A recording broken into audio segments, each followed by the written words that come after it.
Takeaway Chinese, where you can take some Chinese away and experience progress day by day. Takeaway Chinese, we will promise you a difference.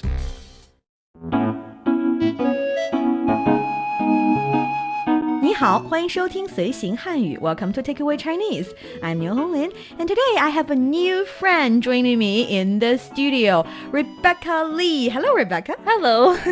Great to have you in the studio and great to have you on Takeaway Chinese. And we always appreciate a new friend. Actually, here on Takeaway Chinese, we're starting something, a fun new series that is to invite people with different Chinese level to come to the show and to share their Chinese learning experience. And you are our latest guest. I'm super excited. So tell us a little more about yourself. Hello, my name is Rebecca. I am from Scotland. So I just arrived in China 2 weeks ago. Oh, 2 weeks ago. Exciting. Is this your first time here? I've been here 4 or 5 times. Still quite fun. So what is the first time you've been in China? Well, the first time in China, I was in Zhongshan on Guangdong province. And when was that? 5-6 years ago. Ooh, do you see the difference between the first time and this time here? About the country, about the society, anything? I feel things are less of a culture shock to me now. I feel a wee bit more assimilated. There is a lot of differences. I also see a lot of differences between the south and the north, quite a bit.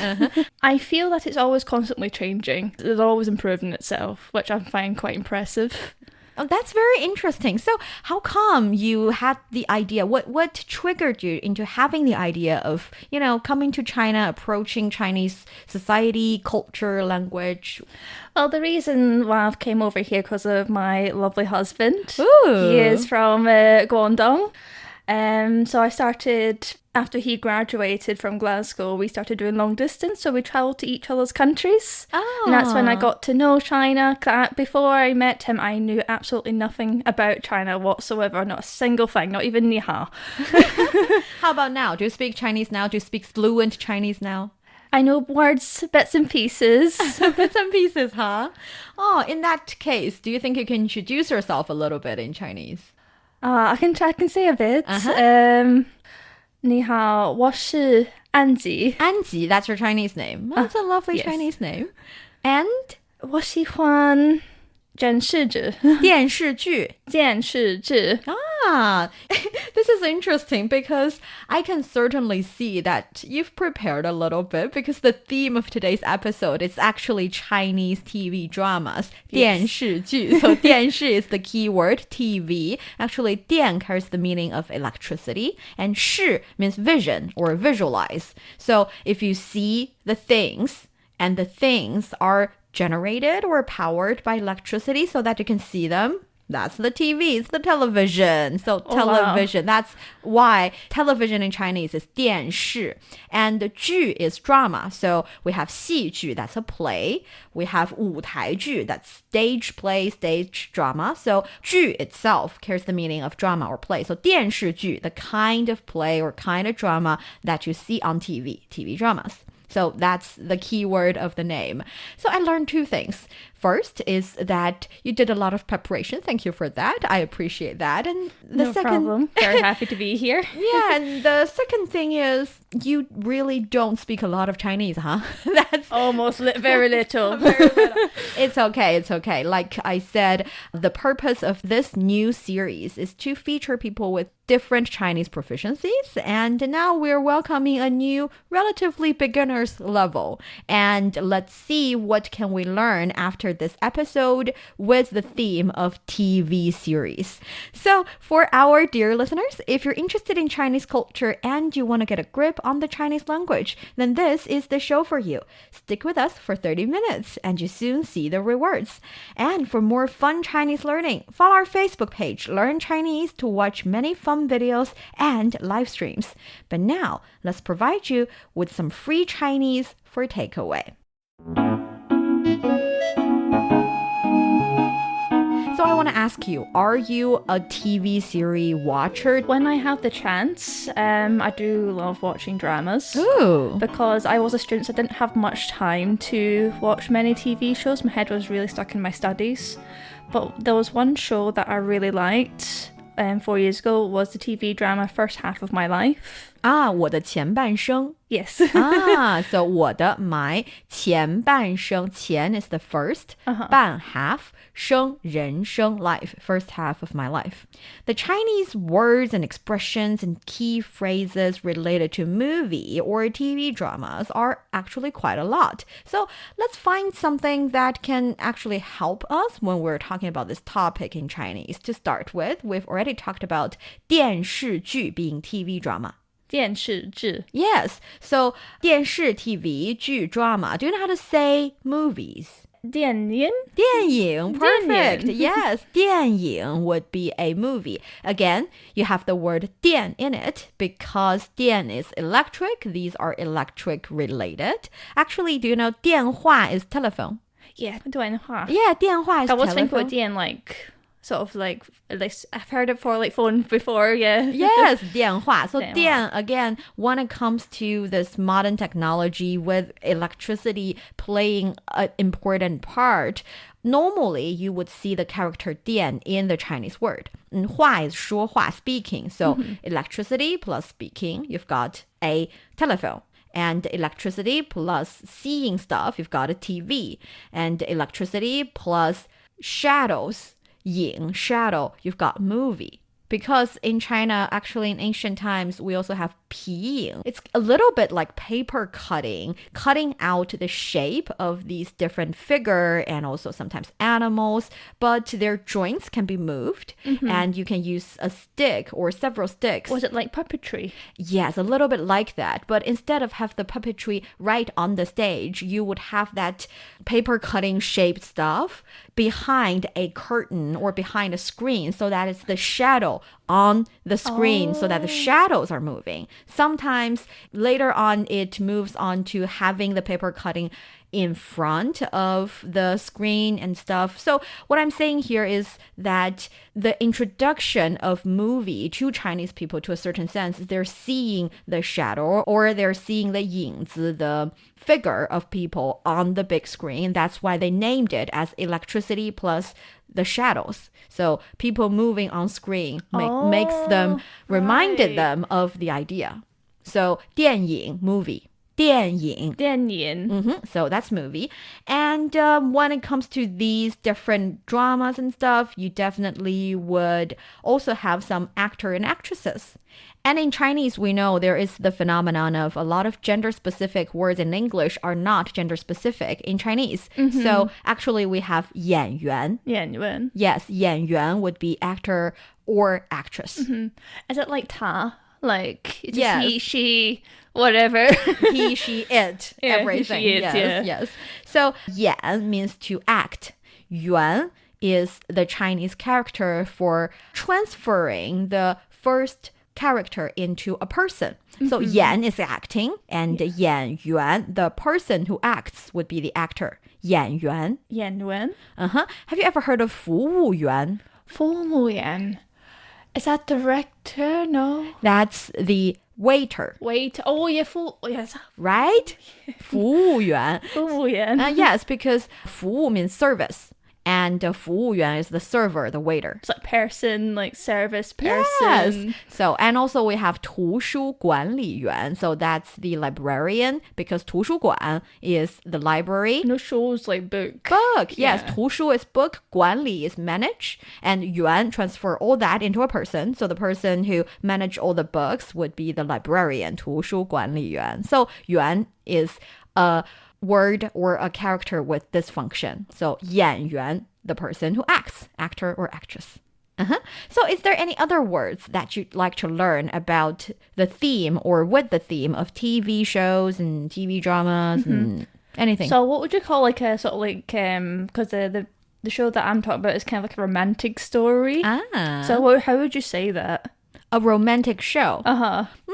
We sometimes would say 爱情剧. 爱情剧 Uh-huh, I know 爱情. I means like love and Love. 情 Qingdu. Qing is a emotion or a relation. So in Chinese, when we categorize different feelings or different emotions or different relationship, we actually usually separate them into 3 different types. So one is 爱情, that's the romantic relationship, love between a couple. And then we have 友情, that's friendship.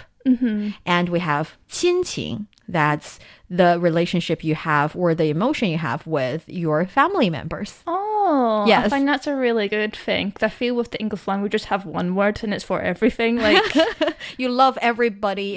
but it in feels different differently. ways, right? Yeah, different ways. But I just feel the meaning's a wee bit lost. I feel like it's not as special. Yeah, so in Chinese, actually, you can specify them. So that is why when we specify the shows with romantic relationships, we'd call them 爱情剧. 爱情剧. Yes, that's the romantic relationship featured stories. For example, there are a lot of them, but I think that's natural in any culture. You would have a Yeah. lot of romance-centered shows. Yes. 爱情剧. And since we're on the subject, we also have a lot of 家庭剧. 家庭剧. 家庭, 家庭. that's family. Oh, a lot of, is it like family shows? Family shows. And the thing about family shows is like it's family drama. It can be comedy. It can be, still a little bit dramatic with the conflicts between family members, with a lot of, somehow down to the earth. Yeah, very relatable. Very like, relatable. And also very fun. Have you ever watched any 家庭剧? 家庭剧. I think the closest one is like 爸爸去哪儿? Oh, 爸爸去哪儿? Well, that is a bit different, but yes, I see why you think it's relatively close to each other. Actually, 爸爸去哪儿 is more like a reality show. We call it Reality. 真人秀. 真人秀. We know 秀 is for the English word show. So 真人 is real person. Real person show. Yeah, real person show. It's like in these kind of shows, instead of having people playing a part, playing a role, you have them acting as who they are. But do they really? I think for some people, It's a wee bit staged sometimes, or a wee bit fake occasionally. Yeah. So it's never really reality to a certain extent. right? Do you think the same? I think some of the reality shows might be real and authentic, and some of the details are like you get to see the real feeling is there. But when it's too dramatic, you feel like Yeah, it's I feel some staged. are a wee bit scripted behind the scenes. Yeah. And the reason I kind of also really like 爸爸去哪儿, where my dad go. Well, that is a fun name of the show. I'll explain it later. But the show, the idea about that show is to have the dads taking their kids to a trip without the moms.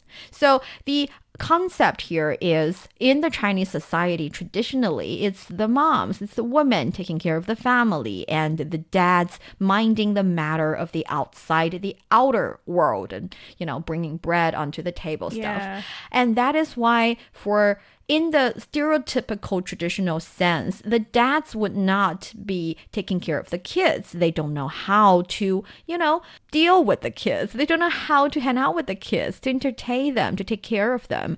And that is why the show or the creator of the show find it interesting to showcase these dads taking care of their kids and also taking them to different places, tourist spots, and also giving them challenges to fulfill and to overcome together and problems to solve together, to showcase this family relationship. Yeah. And that is why 爸爸 is the dad, 去哪儿 is where are we going? Like taking an adventure. Yes, so that's the concept behind the show. And I also kind of like it. So for these 真人秀, this real person's shows, we definitely want to see some authenticity. And we like to see maybe somehow these celebrities are also having the same kind of life, the same kind of struggles that we have. And that's the appeal of it. And also with kids involved, you kind of feel like, it must be authentic. Yeah, I feel many kids don't have a filter. They just say what they want and Yeah, they don't care. they don't care. So I think I prefer that sometimes, yeah. One thing is that because of the huge popularity of this reality show, actually there started to have so many of different types of shows featuring kids for a period of time, I think around 10 years ago. And that leads to a lot of kids doing these shows. People are worried that maybe because of the huge popularity, they want to make sure that kids doing these kind of, work, quote unquote, They're not getting work. exploited. Exactly. And they should still be enjoying their life. They should still be going to school, which is why now it's no longer the kind of practice that is allowed here in China. So we do not get to see a reality show centering the lives of kids in this way. I mean, they can still do movies and they can still appear on a stage for example, Children's Day Gala, talking about their lives a little bit and doing a little bit dancing, a little bit singing. But a reality show featuring a kid or some kid's life is no longer allowed to be made here in China. So that they are still being protected and their privacy. It makes sense, yes. Yeah, because I know a lot of shows like Disney Channel in the West, you've seen a lot of child actors that went through a lot of things in their childhood can't talk about here. So I think it's just better off to they didn't have much protection, so I feel it has caused a lot of problems in the West as well. Yeah, so, and in the meantime, we also have, for example, 喜剧, comedy, 喜剧, 喜剧. 喜剧. And 悬疑剧. 悬疑剧. 悬疑剧 is mystery thriller, something very popular in China. Do you like these kind of shows? I occasionally see a couple of comedy shows on TV, but I haven't really properly watched them yet. So they're on my list. I was wondering, when you are actually watching Chinese shows, can you pick up certain words, or do you just see them all together and it's not... Occasionally see them all together, right? Then I just I try to study them. I try to research on Google, take notes, but it doesn't register in my head yet. So I think I need to take classes, and I think it's more I learn when I'm interacting with people than just watching. So it's a mixture of things. It's very... So have you learned anything through the watching of TV shows or movies or... I have learned a few things, like how you talk to people in certain different age groups, like 阿姨, 阿姨, 是是, like 叔叔, uncle, 叔叔, and the dynamics of daughter-in-laws. I watch especially the dramas. Yeah. It's quite different from it in UK, where I'm from, in Scotland. That is actually quite interesting, because I was wondering, since the background info, the culture system, and the history and everything can be quite different, especially when you're watching not 现代, that's modern, 现代剧, modern shows. If you're watching, have you ever watched any historical shows? I watched some of it with my mum-in-law. I watched 如懿传. Oh, 如懿传. 如懿传. Yes, that is kind of like a costumed history drama, with the main person being the wife of an emperor. Yes. Whereas she is living with the empress, all of his other concubines and wives and stuff. It's something really, it takes a lot of background knowledge. Did you understand it at all? I understand some aspects, because I did like to watch a lot of documentaries about the emperor and his concubines. Okay. I find that stuff really juicy. Oh, really? A lot of drama, huh? Absolutely. I guess, yeah, it can be really fun, even for a very fresh pair of foreign eyes. Yeah, it's quite different from me. The only way I can compare it is maybe it's like Downton Abbey. I don't know if you've heard of that show. Ah, yes, I've watched. I feel like that's the Chinese version of Downton Abbey to me.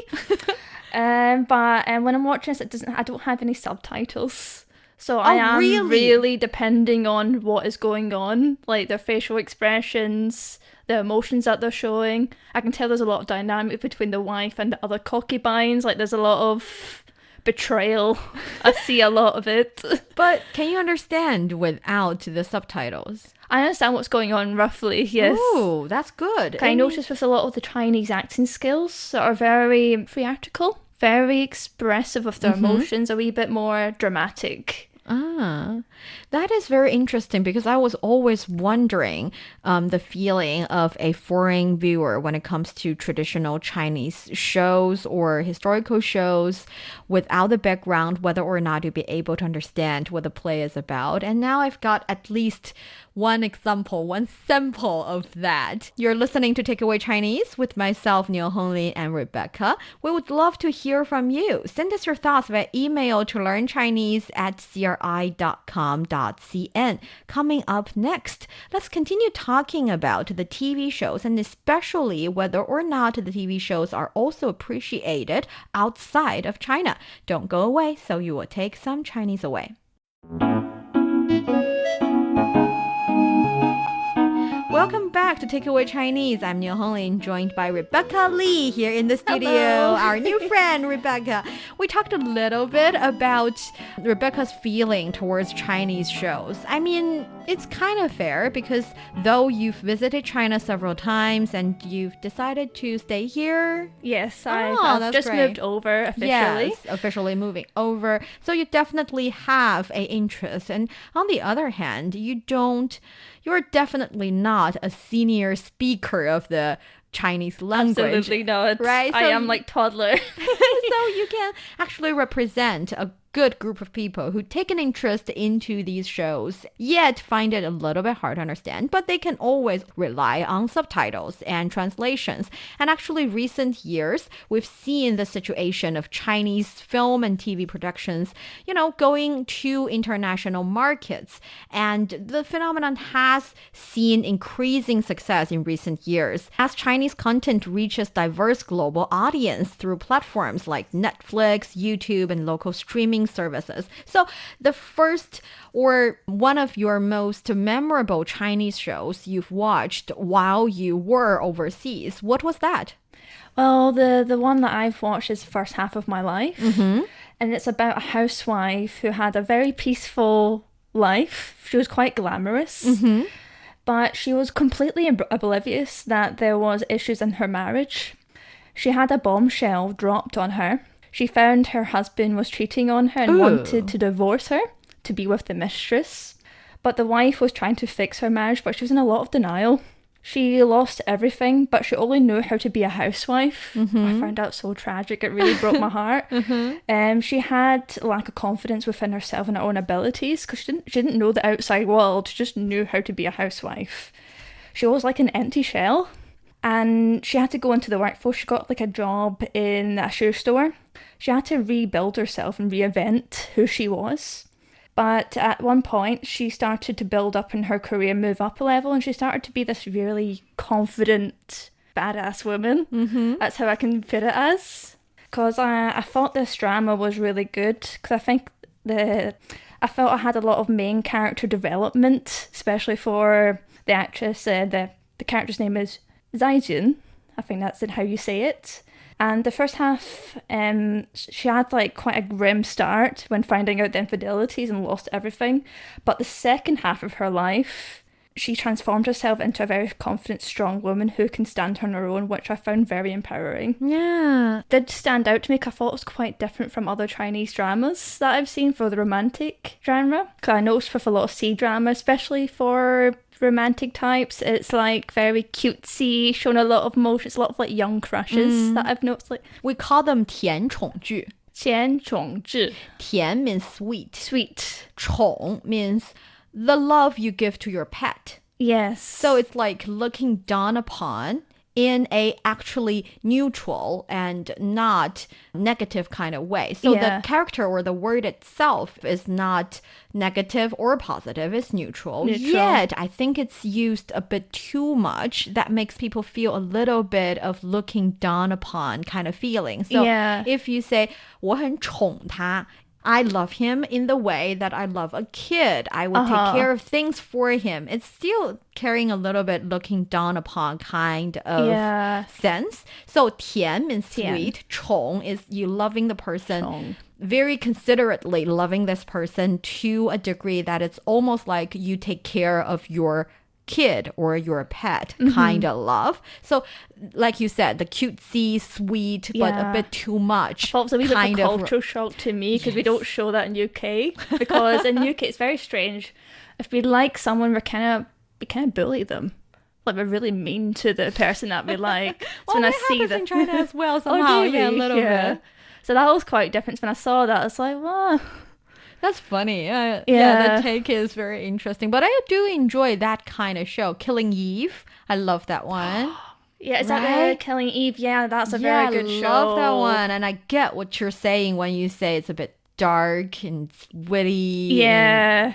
See, I understand what you're saying. So yes, there might be this cultural difference, but at the end of the day, we introduce our shows overseas and we watch overseas shows because we want to know our other people's life. We want to know what it's like through different means, through listening to their music, through appreciating their works, and through traveling in their countries. I think that is a really good example because the reason that a lot of Chinese dramas and Chinese shows get to be appreciated outside of the country, there are definitely many reasons, but I think one very important one is the feeling, the concept, or the kind of value praised in these shows are universal. We can all get connected with the characters, with the plot. We find them familiar and we feel for them. Same goes to, for example, 琅琊榜, Nirvana in Fire. Have you watched that one? No, I have not. What's that about? That's a really good one. The only thing is that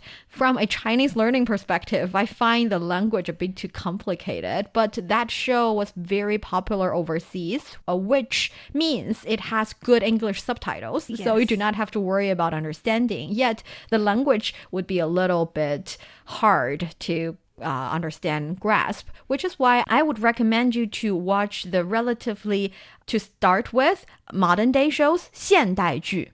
现代剧. 现代 means modern. 剧, we know it's drama. So it's the modern society, the way they talk in the shows would be the way you talk in today's day and age. So yeah, if you pick up some words, you would be able to use it in daily life. And one that I can think of, actually, if we're talking about the show you can follow, I think 欢乐颂 is definitely a good one. Ode to Joy. 欢乐颂. 欢乐颂. Yes, 欢乐 is happy, so joy. And song is ode, so ode to joy. Ode to Joy. Yeah. Oh, I have watched that. Oh, really? I've watched the bits and pieces on YouTube, but didn't have many episodes. Of English. I have to go through really strange ways to find dramas come in Glasgow, so we don't have many that are access to me. So I have to go through YouTube to find some. So some of them can be like full episodes, but 0 subtitles. And there's some I might have a few with English subtitles and the rest just disappear. Yeah, that is definitely a problem. Actually, if we're talking about the kind of TV shows that are officially, they are open to overseas viewers, then definitely there are English subtitles. It's just for some of the shows, they didn't have the plan to go out to the overseas market. Yeah, so it's usually for Chinese overseas and they can find them. That's why. I watched a bit of that. I did actually like the first few episodes that I found anyway. Yeah, because for 欢乐颂, Ode to Joy, the thing is the story happened in today's society, and also it happened among these 4-5 girls, and it's a very daily life reality kind of show, so you can actually learn to say certain things they say in your daily life as well. And recently, another new trend in the Chinese TV show or Chinese entertainment industry is miniseries. Have you ever watched any miniseries? 你看过微剧或短剧吗？短剧。短剧. That's short mini shows. I don't know what consider it as a mini show here, because I noticed the series are very long for one. It's like, I know First Half of My Life was like 42 episodes long.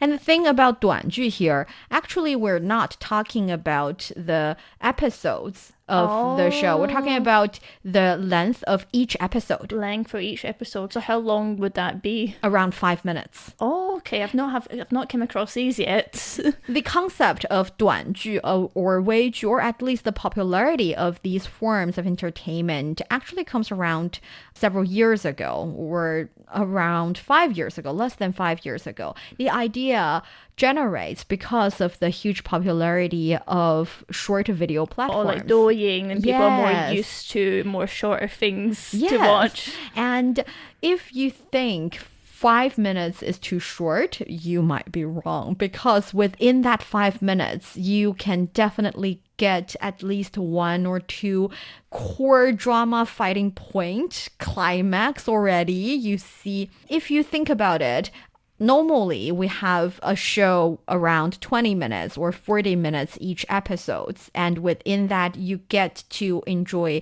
2 or 3 climax period of time. Yet if you absorb that into only 5 minutes, guess how exciting it could be? It's exciting. It's a bit too much if you're watching too much. Okay. But it's definitely something that's getting popular, and it reflects people's need for something fast and straight to the point. Attention spans are shrinking. Yes, it is definitely shrinking. And the boom of the short videos in China has changed viewing habits. We have to give them that. But it's also fun to see how the market, the content creator would react. And recently, because at the very beginning, I would frown upon those who watch the short 微短剧, these mini shows or mini dramas. And yet recently I find that actually some of them are doing a really good job. They spend a lot of time and energy with good standards when it comes to making of these short shows. So even though each episode is only 5 minutes, 10 minutes short, it's actually quite exquisite. The plot is good, and the clothing, lighting, editing, everything is good. So I'm like, wow, they are, with fierce competition, good stuff finally comes out. Oh, you need to send me a list of these. I would definitely do that after the show. Actually, in China, the market size of the internet short series was already 37.3 billion yuan. That is about 5.2 billion US dollars, soaring 268% from a year earlier. And the market scale is predicted to exceed 100 billion yuan by 2027. So the market is there, and the need is also there. So I guess this is a trend that we will continue to see for a relatively long period of time. And that brings us to the end of today's Takeaway Chinese. I'm Niu Honglin with Rebecca Lee here in the studio. Thank you so much for coming by, and hopefully in the future we can have more fun conversations about different topics. I'd love to know your insights. And for more fun episodes of the show, you can visit our website at radio.cgtn.com and go to the column podcast. You can also listen to the show and read the script there. Find us wherever you listen to your favorite podcast. Just search for Takeaway Chinese. Don't forget to leave your questions, comments, and a 5-star rating. 感谢收听，我们下次再见。再见。